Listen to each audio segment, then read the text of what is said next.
There's a word for what you've been watching happen. To your neighborhood, to your church, to the family dinner table where everyone used to know what they believed. And the word isn't decline, and it's not loss. It's something more precise than that, and it's something Edmund Burke wrote down in 1790, and almost nobody quoting him today is using it the way he meant it. I want to give you that word, not as a slogan, as a diagnosis, because the thing that's been dissolving around you isn't just culture, and it isn't just politics, and it definitely isn't just one party's fault. It's something structural, something Burke identified at the exact moment a society tried to tear it out by the roots. And the historical record of what came next is one of the clearest confirmations of a political prediction ever made. By the end of this, you'll have the name for what's been happening. You'll know what Burke actually meant. Not the version that gets passed around in op-eds and campaign speeches, which is almost entirely wrong. You'll have the proof from history.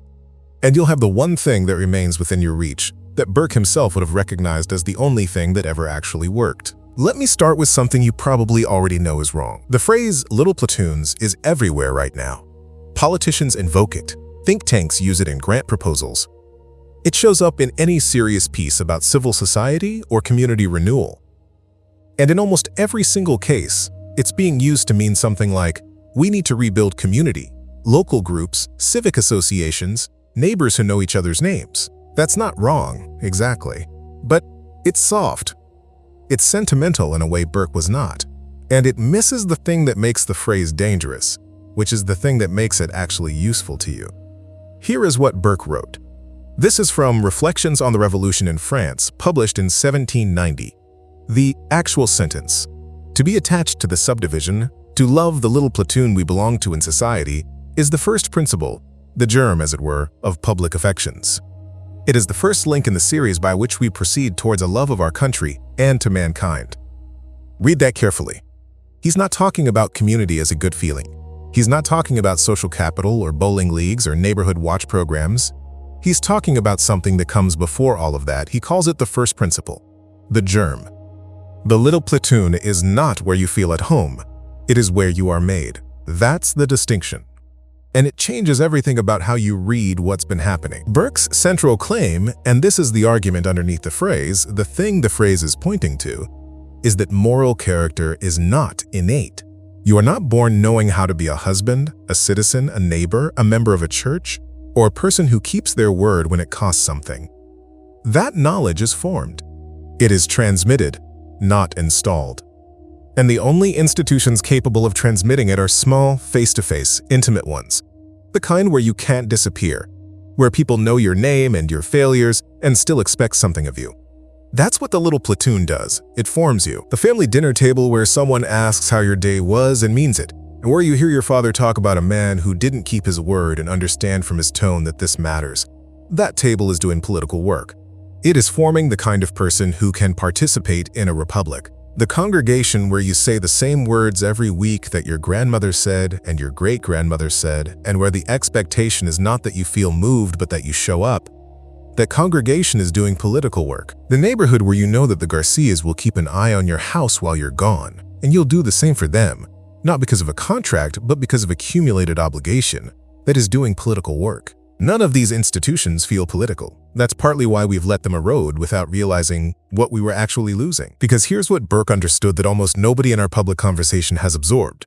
When you remove the little platoon, you do not get a freer individual. You get a person who has been stripped of the formation capacity that made self-governance possible. You get someone who was never taught, not told, taught, through years of face-to-face obligation, what it means to be responsible, to sacrifice, to be faithful when you don't feel like it. And you get a vacuum, and the vacuum does not stay empty. This is the part Burke would want you to understand before anything else. When the small institutions that form character are dissolved, whether by economic pressure or by ideology, or by the slow gravity of a culture that stopped valuing them, the state rushes in to fill what they left behind. Not because anyone planned it that way.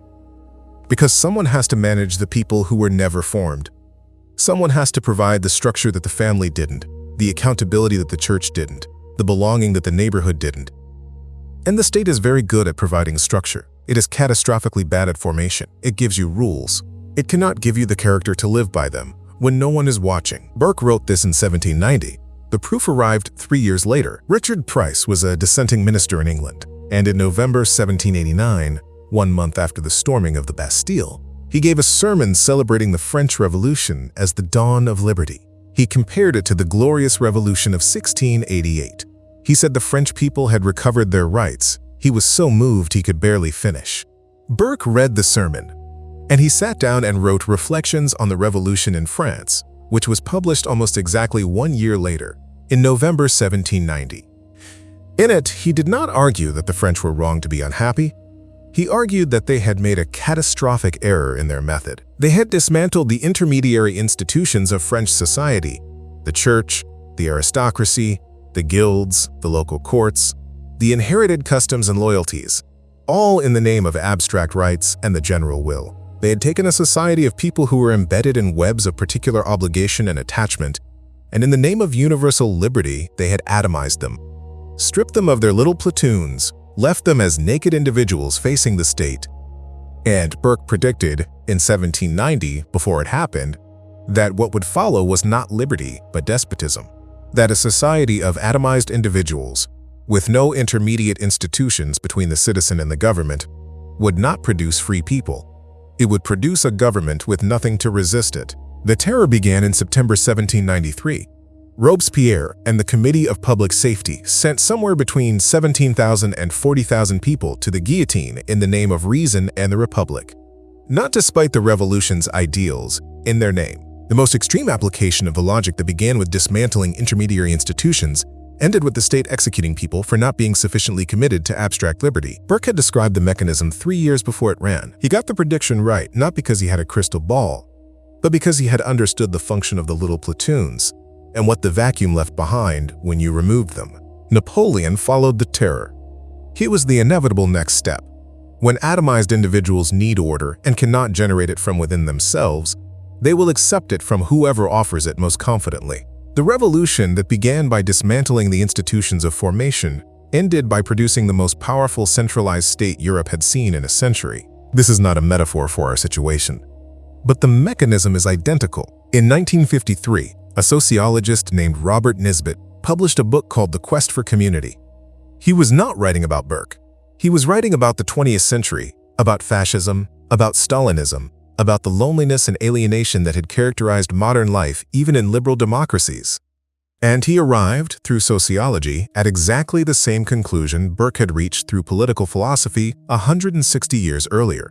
When intermediate institutions dissolve, family, church, guild, neighborhood, the individual does not become more free. The individual becomes more isolated. And isolated individuals, Nisbet showed, do not stay isolated.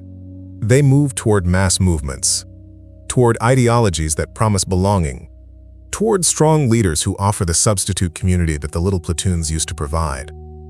The same vacuum Burke described, the same gravitational pull toward centralized power, confirmed again from a completely different angle of approach. Nisbet wasn't a conservative in any simple partisan sense. He was looking at data. And what the data showed was that Burke's mechanism was not a historical accident or a French peculiarity. It was a structural pattern. Dissolve the intermediary institutions. Watch the vacuum fill. I want to give you one more data point, and I want to be careful about how I use it. In 2023, the United States Surgeon General issued a formal advisory on loneliness, not a press release. A medical advisory, the kind reserved for public health emergencies. It found that approximately half of American adults report measurable levels of loneliness, not occasional sadness. Structural isolation, the kind that shortens your life by the equivalent of smoking 15 cigarettes a day. I'm not using that statistic to make a political argument. I'm using it because it describes in measurable terms what the erosion of little platoons produces in the people who were supposed to be formed by them. Loneliness is not primarily a feeling. It is the experience of having no web of face-to-face obligation. No one who knows your name, no community that expects something of you, no formation structure that gave you the capacity to connect. Burke would not have been surprised by the number. He would have recognized immediately what it was measuring. And this still hasn't explained why even the church now feels hollow. Stay with me. We'll get there. Let's talk about the church. Because for many of you, this is the specific grief that has no name. You didn't leave. You've been faithful. You've shown up every Sunday for decades. But somewhere in the last 20 years, maybe gradually, maybe all at once, something changed. The old hymns gave way to something that sounds like a TED Talk with a rhythm section. The liturgy, the repetition, the inherited words your grandparents used, the Lord's Supper, these were swapped for an experience, an atmosphere, a mood. And you can feel the difference, even if you can't name it.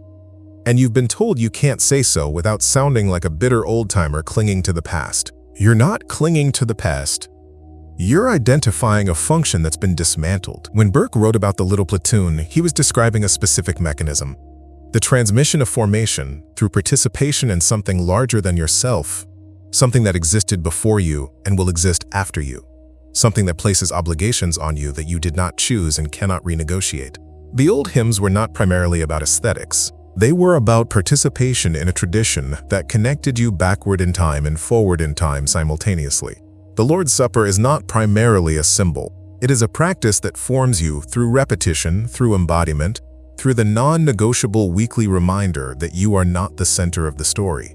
When the church imports the methodology of the market, audience capture, brand management, the sermon designed to maximize emotional response in the 45 minutes you've agreed to give it, it is doing something very specific.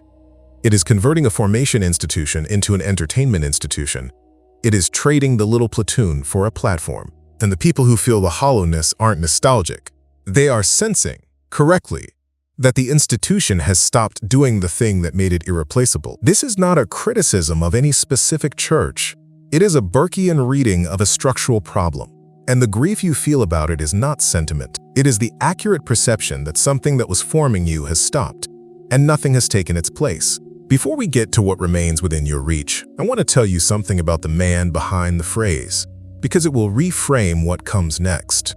Edmund Burke was not what you might expect. He was born in Dublin in 1729, Irish, not English. He was educated at Trinity College, Dublin. He was a Whig, not a Tory. He never served as Prime Minister. He entered Parliament representing Wendover, a rotten borough, a constituency he never visited, whose voters numbered in the dozens. The man who became the patron saint of conservatism achieved his influence not through electoral power but through the force of argument. And the argument he is best remembered for losing. The impeachment trial of Warren Hastings, Governor General of Bengal, whom Burke accused of systematic corruption and brutality in the administration of British India. Burke prosecuted the case for 7 years. It was one of the most sustained acts of political effort in parliamentary history. He lost. Hastings was acquitted in 1795. But something else happened. The arguments Burke made in those 7 years, about the obligations of power, about the difference between governing a people and managing a resource, about what justice requires when the powerful abuse the weak, those arguments outlasted the verdict. They shaped British colonial policy for generations. They are still being read. Burke understood something about this. The outcomes of individual battles are not the measure of an argument's truth. He was an Irish Whig who lost his most famous legal fight. And the phrase he wrote almost as an aside in a polemic about France is still the sharpest available description of what holds a civilization together, what he never was. A man defending his own privilege, his own class, his own tribe. His conservatism was not about who rules, it was about what works. And what he spent his entire career arguing was that what works is not abstract principle imposed from above. It's the accumulated wisdom of institutions that have survived long enough to have earned something. If what I've just described lands, and you want to take this beyond this screen, somewhere you can actually use it, there's a workbook in the description called What Your Instincts Already Knew. It does the one thing this video can't. It sits with you at your own dinner table and asks the 8 questions that take what you understood here and turn it into something you can actually say to your kids, to your grandchildren, to the people in your congregation who feel the same thing and have no words for it. It's a 40-page exercise journal, editable PDF, and the link is in the description. Now, what do you do with what you know? This is where most political commentary gives you something large, a movement to join, a cause to fund, an election that changes everything. And I want to be honest with you, I'm not going to do that. Not because those things don't matter, but because Burke's own analysis points somewhere you might not expect. The viewer who has spent this whole video building toward a diagnosis expects the prescription to match the scale of the disease. The disease is structural, historical, almost civilizational. So the response must be political, organized, collective. Burke would say, You have the direction of causation exactly backwards. The political order is downstream of the formation order. A republic does not produce virtuous citizens. Virtuous citizens, people formed by little platoons into the capacity for self-governance, produce a republic that can sustain itself. When Burke looked at the France of 1789, he did not see a political problem that required a political solution. He saw a formation problem that was going to produce a political catastrophe. And he was right. You cannot vote your way to a society of formed people. You can only form them. This is the inversion that changes everything. The most politically consequential act available to you right now is not a vote, though you should vote. It's not a donation, though you might give one. It's not a march or a letter or a podcast or even a video. The most politically consequential act available to you is to tend the little platoon that is still within your reach. The one in your house, around your table, in your congregation, in your neighborhood. I don't mean this as a consolation prize, I mean it as Burke meant it. The family dinner table is a political institution, not a metaphor. The actual site where the argument either gets transmitted or doesn't. The actual place where a child learns, not by being told, but by participating year after year, what it means to be faithful, responsible, present, obligated to something beyond their own preferences. That formation is irreplaceable. The state cannot do it, the school cannot do it. The internet definitely cannot do it. Only the little platoon can do it. And the little platoon that is most within your reach is the one you are already in. Burke never ran from the scale of what he was describing. He knew the terror was coming. He knew the civilization he valued was under enormous pressure. And his answer was not to abandon the small institutions in favor of the large fight. His answer was that the small institutions were the large fight. That you could not win the large fight by any other means. There's a word for what you've been watching happen to your neighborhood, your church, your family. The word is atomization, the dissolution of the intermediary institutions that form character, create obligation, and stand between the individual and the state. Burke named the mechanism. History confirmed the prediction. Nisbet confirmed it again a century and a half later. The Surgeon General measured it in 2023. You didn't cause this.